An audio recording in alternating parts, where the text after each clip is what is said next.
Ladies and gentlemen, welcome back to the channel. It started with just a few crackling voices over the radio. Distant, tinny, yet filled with an authority that captivated listeners. Those early broadcasts would soon evolve into a global institution, the British Broadcasting Corporation. From its humble beginnings in the 1920s, the BBC became a defining voice of the 20th century, influencing public opinion, culture, and global understanding. Through scenes of black and white war reports, the soothing tones of royal addresses, and vibrant coverage of international crises and celebrations in full HD, the BBC's journey mirrors the changing world it reports on. But how did this institution gain such immense trust, and what role did it play in shaping modern society? More importantly, as the media landscape shifts dramatically in the digital age, how is the BBC adapting to stay relevant in the 21st century?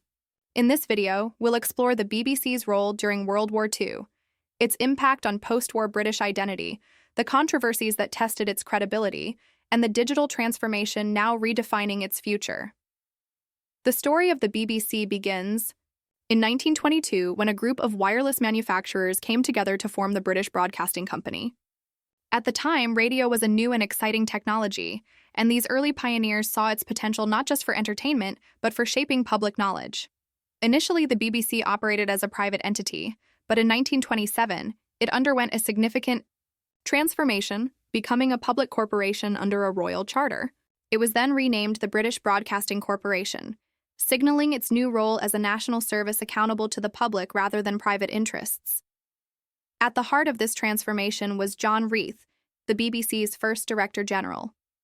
Reith was a visionary who believed that broadcasting should serve a higher purpose.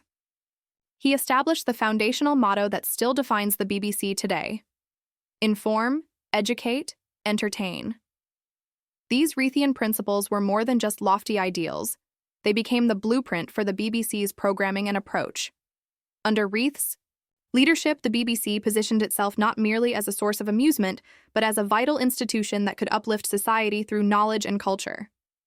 These early values continue to shape the BBC's identity nearly a century later. During World War II, radio became a lifeline, and the BBC stood at its center.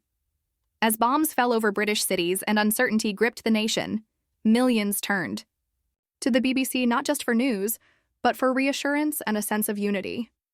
It was through these airwaves that Winston Churchill's powerful speeches reached the public, his defiant words against tyranny becoming a rallying cry that echoed across the nation.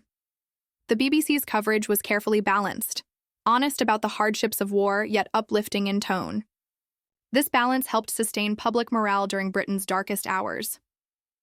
Beyond official speeches and war bulletins, the BBC's radio programming played a key role in holding the country together. From Children's Hour to Evening Family programs, the radio became a shared experience, something that brought people together in shelters, kitchens, and living rooms. It wasn't just about delivering information. It was about creating a sense of collective identity and purpose. In those years, the BBC transformed from a broadcaster into a national institution, one trusted not just to report the war, but to help the public endure it.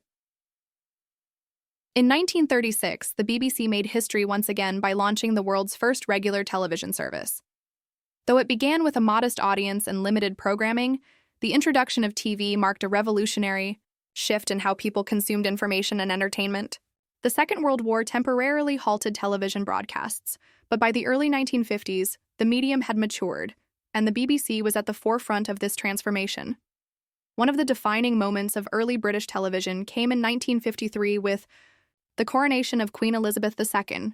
For the first time, millions of people across the UK and beyond were able to witness such a historic event live in their own homes. This single broadcast helped to legitimize television as a powerful national medium and accelerated the spread of TV ownership across the country. It was no longer just a novelty. It had become a central part of British life. The following decades saw the BBC create some of the most iconic programs in television history. Blue Peter, launched in 1958, became a beloved staple for children. Panorama, which began in 1953, set a new standard for investigative journalism and public affairs. And in 1963, Doctor Who debuted, introducing audiences to a science fiction universe that would captivate generations. These programs didn't just entertain, they helped define British culture, showcasing the BBC's unique ability to combine public service with creative innovation. As television cemented the BBC's domestic presence, its voice was also reaching far beyond Britain's borders through the BBC World Service. Originally established in the 1930s to connect with English speakers across the empire, it evolved into a vital instrument of global influence, particularly during the Cold War. At a time when information was tightly controlled in many parts of the world, the BBC offered something rare: unfiltered, credible reporting. In Eastern Europe, Africa, and the Middle East, millions tuned in to hear news that state-run media would never broadcast. The BBC's multilingual broadcasts played a crucial role during periods of global tension and transformation. During the Gulf War, when misinformation was rampant, the BBC became a trusted source for accurate updates. In apartheid-era South Africa, it provided an alternative narrative to the state's propaganda. In newly independent nations emerging from colonial rule, BBC programming offered educational content and world news, subtly reinforcing British cultural values and soft power without overt political messaging. Perhaps most remarkably, the BBC earned a reputation as the voice of truth in places where press freedom was non-existent. In dictatorships and closed societies, listeners would risk punishment just to tune into its broadcasts. That credibility, built on decades of editorial independence and journalistic rigor, allowed the BBC to become more than a broadcaster. It became a symbol of free speech, objective reporting, and global connection in an era defined by ideological division. As the 21st century unfolded, the BBC faced the challenge of reinventing itself for the digital age. No longer was it just a broadcaster confined to television and radio. It had to adapt to a world of streaming, mobile devices, and on-demand content. The launch of BBC iPlayer in 2007 marked a turning point, allowing viewers to watch programs whenever they liked. The BBC expanded into podcasts, embraced YouTube, and reached younger global audiences through social media. It became a multi-platform giant, competing not just with traditional networks, but with tech companies like Netflix and Spotify. But this new era also brought significant controversies and scrutiny. One of the most damaging moments in the BBC's recent history was the Jimmy Savile scandal, in which the corporation was accused of turning a blind eye to decades of abuse by the former TV presenter. The fallout led to public outrage, internal investigations, and a deep examination of the BBC's internal culture and accountability. The BBC has also found itself caught in the crossfire of political bias accusations. Some critics claim it leans too far to the left, while others accuse it of promoting conservative views, highlighting the delicate balance the BBC must maintain as a publicly funded entity in a polarized political climate. Its funding model, based on a mandatory TV license fee, has also come under increasing pressure. As viewing habits change, many question whether this system is still fair or sustainable. At the same time, concerns have grown about the BBC's independence. Government attempts to influence appointments, shape editorial policy, or threaten funding have raised alarms among those who see the BBC as a cornerstone of free and impartial journalism. Navigating these pressures while staying relevant in a fast-changing media landscape remains one of the BBC's greatest challenges today. Looking ahead, the BBC stands at a crossroads. With streaming giants like Netflix, Amazon, and YouTube dominating global entertainment, the BBC must constantly evolve to retain its audience, especially the younger generations who are turning away from traditional broadcasting. For many under 30, the BBC may no longer be their first stop for news or entertainment, raising urgent questions about its long-term relevance. This shift has sparked debate over how the BBC should be funded and structured in the future. Some propose replacing the traditional TV license fee with a subscription model, arguing that audiences should pay only for what they use. Others defend the existing model as essential to preserving the BBC's universal service mandate and independence from commercial pressures. No matter the direction, reform seems inevitable as consumption habits and public expectations continue to change. Yet, even in the face of these challenges, the BBC has unique and powerful opportunities to reinvent its role in the world. As the global media landscape becomes increasingly fragmented and distorted by misinformation, conspiracy theories, and algorithm-driven content bubbles, the BBC's legacy of credibility positions it to stand apart.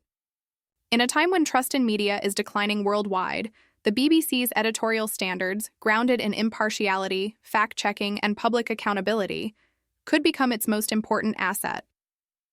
Misinformation today spreads faster than ever, especially on social platforms where content is often optimized for engagement rather than truth. The emergence of AI-generated content, news articles, images, even deepfake videos, further complicates the picture. These tools can be used to manipulate public perception, create false narratives, and erode confidence in legitimate journalism. In this climate, audiences will increasingly seek sources they can rely on, outlets that are transparent about how information is gathered, verified, and presented. The BBC, with its nearly century-long commitment to editorial integrity, is well-positioned to fill that role on a global scale. Moreover, the BBC has the infrastructure and expertise to become a leading force in digital education. As misinformation often preys on a lack of media literacy, the BBC could expand its role in teaching people, especially younger audiences, how to critically evaluate sources, understand bias, and navigate digital information. Educational content, both formal and informal, could become a core service alongside its traditional programming. The integration of cutting-edge AI tools could also help the BBC not only produce content more efficiently, but also reach audiences in new ways. AI can assist in translating content into multiple languages in real time, creating personalized news feeds, or enhancing accessibility for disabled audiences. If guided responsibly, these innovations could allow the BBC to expand its global reach without compromising its core values.